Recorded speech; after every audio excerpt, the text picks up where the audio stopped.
All right, let's talk about something I think a lot of us can really relate to. That feeling of complete and utter exhaustion after making small talk. Today, we're going to dive into the science behind why some of us find those surface-level chats so draining. So let me ask you this. Have you ever been to a party or a networking event and you leave feeling just wiped out? Not because you were running around, but because you spent an hour talking about the weather or what you did last weekend. If you're nodding along right now, then you are in exactly the right place. And get this is the whole point of our explainer today. That feeling, it's not a social flaw. It doesn't mean you're bad with people. Actually, it's a huge sign that your brain is built for something deeper, for something more complex. So first up, let's really dig into the problem itself. I mean, why does something so seemingly simple, basic human interaction, feel like climbing a mountain for so many of us? The first thing you need to know is that you are absolutely not alone in this. It is an incredibly common feeling. That sense of your mental energy just seeping away during chit-chat, it's a shared experience, and it actually points to a very specific way of seeing and processing the world around you. Okay, next we have to clear something really important up. There's this myth that follows people who don't like small talk, and honestly, it's time to just bust it wide open.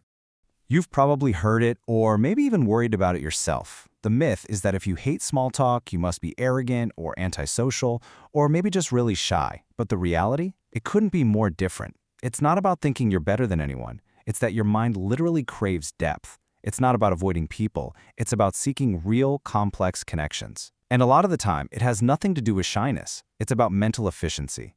Your brain just wants a bigger, more interesting puzzle to solve. So, what is actually happening in your brain? Well, it all boils down to this fascinating concept from psychology that just explains everything perfectly. It's called cognitive complexity. Let's break down what that really means. In simple terms, cognitive complexity is just a way of saying your brain sees the world in high definition, not in black and white. If you have high cognitive complexity, your mind is this natural pattern-seeking machine. It's always looking for the deeper connections between ideas, people, and events. It's like your brain is operating on, a dozen different channels at once, instead of just one. So what does this actually look like? Does any of this sound like you? You prefer deep, analytical conversations over just stating facts. You find yourself naturally connecting ideas that other people don't see are related. You actually enjoy exploring different, sometimes even conflicting points of view.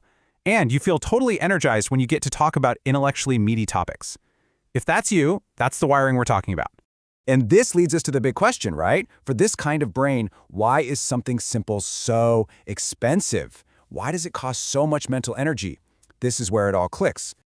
For a brain that is built to go deep, to analyze, and to connect the dots, staying on the surface isn't relaxing at all. It's the exact opposite. It takes real, conscious effort to shut down your natural instincts, to not ask the big questions you want to ask, and to engage in a way that feels, restrictive. It is literally hard work. I love this analogy because it's just perfect. Your brain is like a high-performance engine designed to go fast and handle complex tracks. But small talk, that forces you to just crawl along in first gear.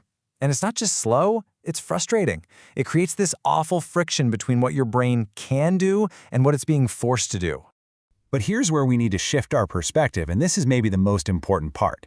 This whole thing isn't a problem you need to fix. It's actually a powerful strength that you just need to understand and learn how to use. Let's be really clear about this. Your need for depth is not a flaw in your social programming. It is a feature of your cognitive hardware. It's the very thing that probably makes you a fantastic problem solver, a creative thinker, or that friend people go to when they need someone who can understand things on a much deeper level. So how do you start working with this amazing wiring instead of fighting against it? Okay, 3 simple steps. 1. Acknowledge your need for depth. It's okay. Give yourself permission to prefer one deep conversation over a room full of shallow ones. 2. Actively seek out meaningful connections. Join a book club. Find a colleague to geek out on a project with. Schedule real quality time with your closest friends. And 3. Start seeing that fatigue as a signal. It's not you failing. It's your brain sending up a flare, telling you it's time to go find some more interesting fuel. So, I want to leave you with this question. The next time you feel that drain from small talk, I want you to try and reframe it. Ask yourself this. What if that feeling you've always labeled as social awkwardness is actually the clearest evidence of your intellectual strength? What if it's not a weakness at all, but the very source of your greatest superpowers.